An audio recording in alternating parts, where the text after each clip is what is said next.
Good morning. This is Ron. It is Thursday, June 28th. Welcome to Story Time.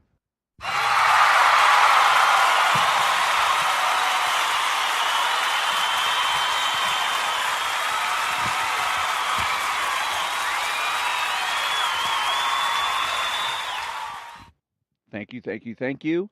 And yes, this is Ron, your host, the only true conservative in the United States of America, talking to all the butchers, bakers, and candlestick makers.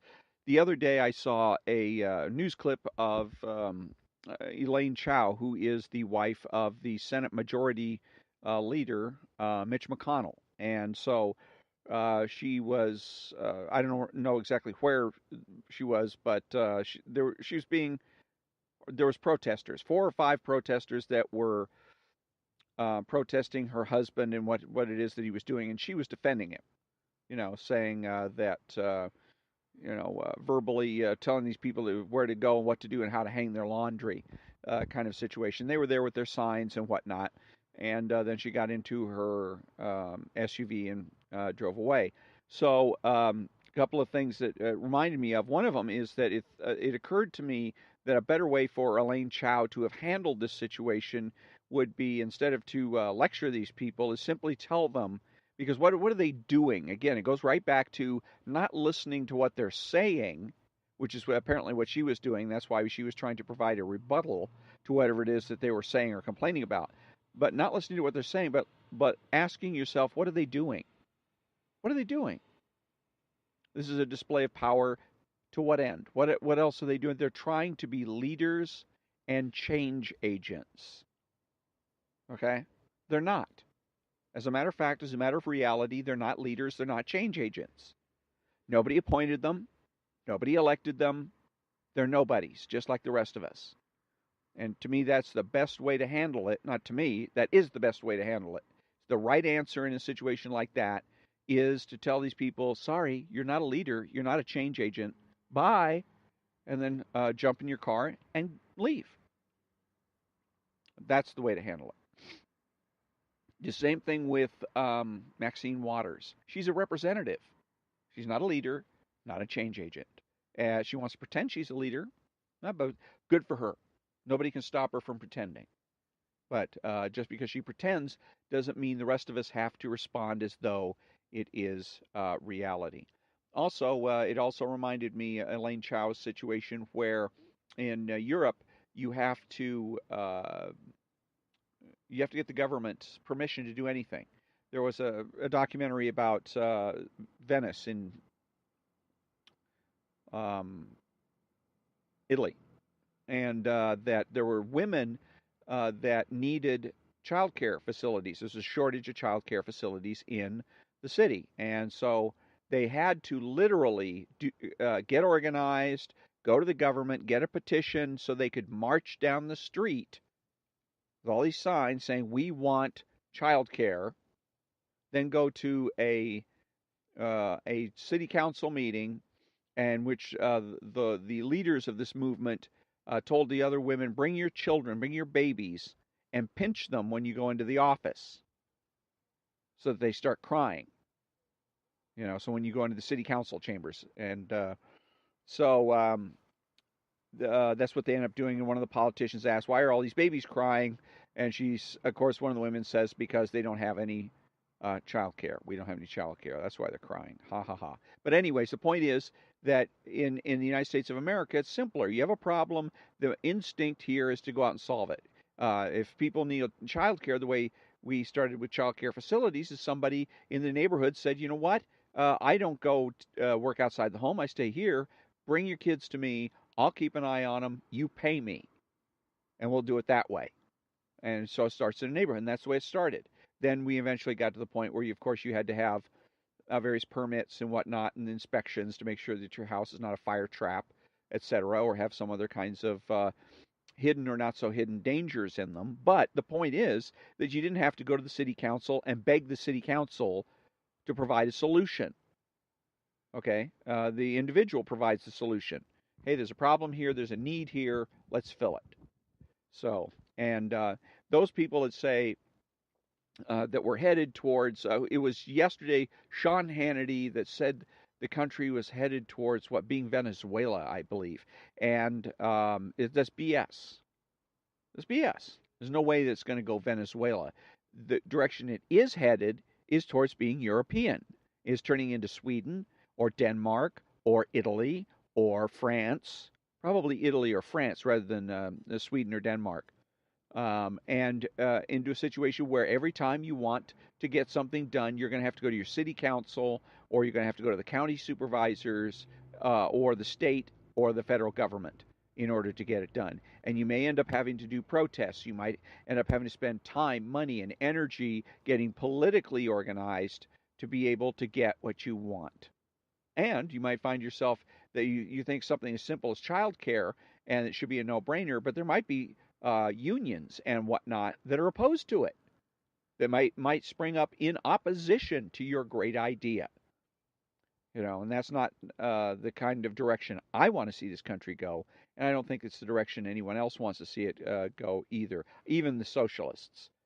The only way that the socialists like the consequences of what it is that they of the rules and the laws that they pass is when they get to be exempt from them. I remember the big scandal where, and I think it's still not a big enough scandal, of the American Congress people that were exempt from insider trading laws. When that came to light, I couldn't believe it. I was stunned, and I felt absolutely betrayed. And it really turned my attitude in terms, because people always talk about, well, public service, and I'm talking about the pundits, saying, well, these people are here to serve the public and they're here to serve you and me. If they're in the habit of making rules, exempting themselves from rules and laws, such as insider trading, then no, they're not here for public service. They're here for self-enrichment. And I've read statistics where the average congressperson, when they go into Congress, the job they had before was unemployed. They were unemployed. That being a congressperson is basically the first job they've had maybe in a year or two. And if they're young enough, maybe their first job ever.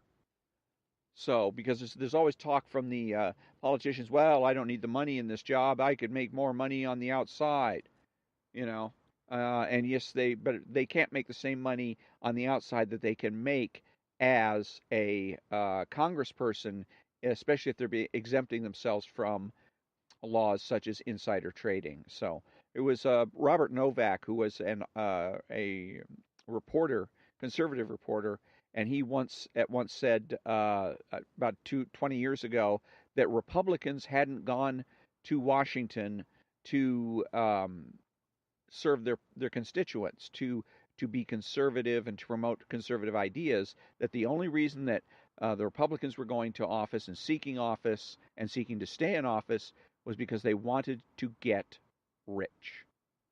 And that's the way I look at all of the people in Congress right now, until proven otherwise, that they're only out for themselves. They're only out to line their pockets, and to hell with everything else.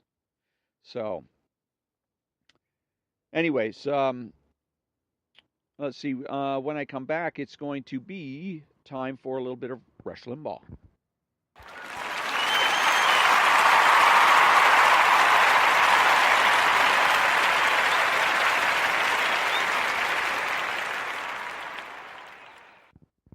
Thank you, thank you, thank you. And I'm going to be reading a little bit from the Rush Limbaugh app. And it's about the Russian collusion investigation. So, and Rush is saying, and his piece is headlined, "Prepared to be disappointed with the Russia investigation conclusion." Now, there's a reason why that's not been widespread. That's not what anybody on the Democrat side in the media wants to hear. But at the same time, there's a story at Doomberg News that, and the headline, "Mueller poised to zero in on Trump-Russia collusion allegations." Let me read to you from the second one. Special Counsel Robert Mueller is prepared to accelerate his probe into possible collusion between Donald Trump's presidential campaign and Russians who sought to interfere in the 2016 election, according to a person familiar with the investigation. Anonymous person. poised to zero in on Russian collusion. What has Miller been doing for the last year? The way that this is written is designed to make you think it's imminent. Miller's got something he's coming out with. But the way this is written isn't news. There's nothing new here. Preparing to accelerate his probe, accelerate it into possible collusion, according to a person familiar. Miller and his team of prosecutors and investigators have an eye toward producing conclusions and possible indictments related to collusion by fall, said the person who asked not to be identified. What is fall? Like late October, right before the elections? So there's that. And then this other piece. Prepare to be disappointed with the Russia investigation conclusion. It's about two things. It's about the veritable impossibility of getting rid of a president by virtue of this investigation, leading to something like impeachment or indictment. And it also alludes to the fact that whatever Miller concludes is going to let a whole lot of people down. So what have we learned from this? Net zero. But, of course, he's absolutely wrong, because he's approaching this from the standpoint that the Democrats are out with their long knives, and they're going to go ahead and they're going to get Donald Trump. They're going to impeach him. They're going to remove him from office. They're going to violently end his political career. Nothing could be further from the truth, because the Democrats know something that Rush Limbaugh doesn't know, and that is you never go to a cocktail party with blood on your hands. Never be the executioner. Everybody knows the executioner has a job to do. They understand and appreciate that, but they're not going to invite you to dinner. They're not going to be your friend. They're not going to ask you to babysit their kids. It's just that simple. So what the left likes to do is create pressure so that whoever it is that they're trying to create pressure on will end up resigning. That they create enough pressure that the individual makes a mistake, maybe a small one. Then they create more pressure on top of that mistake, and then which forces the individual to make another mistake, and another, until they get to the point where their position is lost. It's like chess. In chess, you have, they say, always make the best move. That sounds obvious. Well, no kidding, but it isn't. It's not talking about making the right move. They said the best move, because there's also second best moves. And if you always make the second best move, each time you do that, you weaken your position ever so slightly. And after it accumulates 5, 6, 7 moves of second best moves, you find yourself in a position where you can't win. They do the same thing to their political enemies, the Democrats do. They do it with Rush Limbaugh. They do it with Sean Hannity.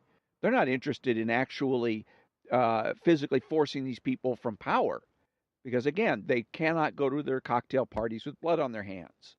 They don't want to go out and go to a cocktail party and say, yeah, I got rid of Rush Limbaugh. Okay? Nobody wants to hear that. They'll say, their friends will say, oh, well, that's nice. Gee, I got to leave. See ya. And abandon them right away. They want to be able to go to a cocktail party and say, gee, did you hear what happened to Rush Limbaugh? Did you hear that he had to resign? Isn't that a shame? They can say with a big smile on their face. Okay? So that's what they're doing, is baiting people and trying to get these people to make mistakes and make perhaps fatal mistakes, and fatal to their career, of course. And so that's what they're doing with Donald Trump. Another part of this is that a lot of what goes on in Washington is not political, really. It's more business. If you consider business as being a process of negotiation. That's what is going on a lot of the time in Washington, is negotiation. So they may be, and you got to remember that most cases, criminal or civil cases, are settled, where the two sides settle or negotiate a settlement to the case. So that's just as good for the Democrats, and perhaps even better, is getting a settlement of some sort from Donald Trump, and particularly since the left is not in a very good position right now anyhow. Okay, because there is absolutely no evidence of any collusion or any involvement of the Russians and Donald Trump to create this, to upset the 2016 elections. So that means if they continue the way they're going, eventually they're going to have to conclude this, wrap it up, and say, well, I guess there was nothing there, and look stupid. and suffer perhaps major political consequences. So it might not be a bad idea for them to go to Trump and say, "Well, a lot of talk. We're going to zero in on you, and we're really going to wrap this up. We've got all kinds of evidence that we're going to produce. But I'll tell you what: if you come out and confess to this, that, or the other thing, confess to something minor, perhaps, we'll just wrap up the investigation and let the matter go." See? So that's another very viable tactic. That way, they can wrap it up. They keep face. Any political damage is going to end up being on Donald Trump because, after all, he's now confessing to have done something wrong, and which can be used to try to get him out of office one way or another. But again, it's indirect, so they don't end up with blood on their hands, and again, it suits them politically much better than what's Rush Limbaugh is suggesting here, which is that they're going to actually try to impeach. They talk impeachment because it creates psychological pressure. It's like they say, Donald Trump better not fire Mueller. He better not fire Mueller. He better not fire this person. Better not fire that person. Why do they say that? Donald Trump didn't say anything about firing anybody, right? But they come out, I better not do it, better not do it. Why? To create psychological pressure. That Donald Trump might get under, if they put him under enough pressure, they think, oh, that's it, he might actually snap and fire somebody or do something, make a big political blunder. Because remember, he's considered to be a political novice, even though he's run circles around the so-called political professionals since he got into the race. Since 2016, he's been running circles around the political elite for over 2 years. But they still consider him a political rube and inexperienced, and that he might, succumb to some cheap political tricks. So, okay, so on that note, I'm going to go ahead and wrap it up for today. And until next time, thank you very much for joining me and have a great day.